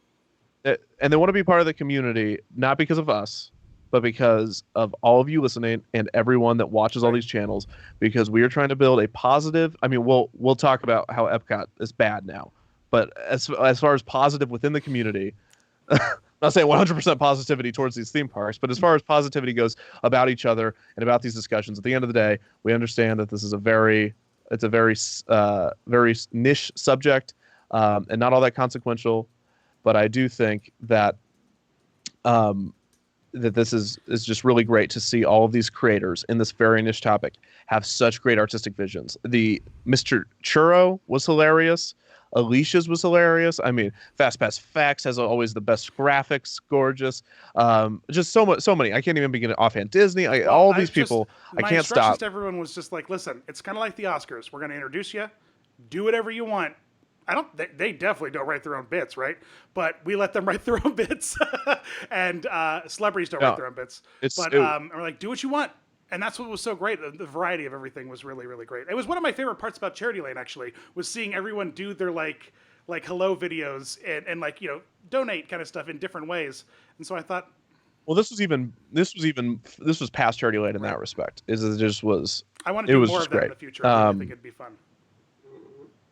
And so hopefully we can do this again. And then, we have like a seasonal event now that's like this. It's just kind of a fun. So we have Charity Land in December. This was in March. What's going to be be next? I think it should be, it's the end of Epcot as we know it. And I just talk about on end about how Epcot, and to the point where I turn people that agree with me against me. And I just continue rambling about how Epcot is terrible, even though I once loved it, and Epcot's made for me and nobody else. Well, this is really fascinating. Everyone, I really appreciate you all coming by and watching the live stream. Look forward to this summer's Kevin Perger Presents the Epcot Adventure, where he actually walks in this one, which is really impressive. And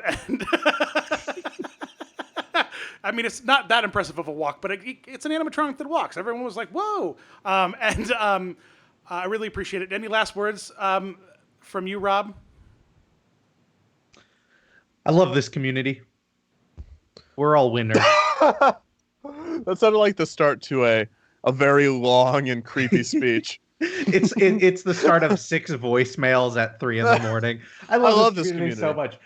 No, but seriously, I do. This is the best part of, I think, the Disney fandom. And I just like that we all got to celebrate our love for theme park stuff here tonight. And I do want to have a conversation after this about, again, I don't fully understand why I couldn't nominate myself for all 5 of the vlog channels, but besides that, it was a perfect event. I completely agree. And I wanted to, before we let Kevin say his goodbye, because Lord knows how long that'll take, because I'm sure he'll start talking about Epcot again. We want to remind you guys that you can check us out at Theme Park Tube on Twitter. You can also join our Discord to talk to other great theme park community members, and very rarely and occasionally get to witness Kevin eat lots of mozzarella sticks live in the middle of the night. Oh, there's the question. What's he going to eat at the next event? We've got mozzarella sticks, tacos. What's the third thing? Hot dog eating contest? Pig in a blanket. What am I, an amateur? All you have to do is dunk him in some water and shove it into your face. I've seen the competitions. I'm trying to eat food that like a meatball marinara. That's my next thing. Okay.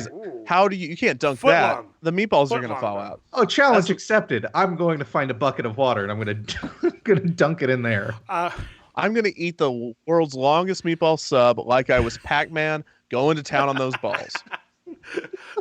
Please, no one take that out of context. No one, please. Someone wrap please get that soundbite. soundbite and send it to me immediately so it can be my text ring for when Kevin texts me. Okay, I feel awkward, and I think it's time to end the At stream. Theme Park Tube on Twitter. Join our Discord. The link's in the description below, as well as join our Reddit, where you can find us at r/themeparktube. I really appreciate everybody coming out and enjoying this. Hopefully it was fun and entertaining. And to give us our final words, I turn to the faceless true mystery of Kevin Percher. Epcot is one of those things.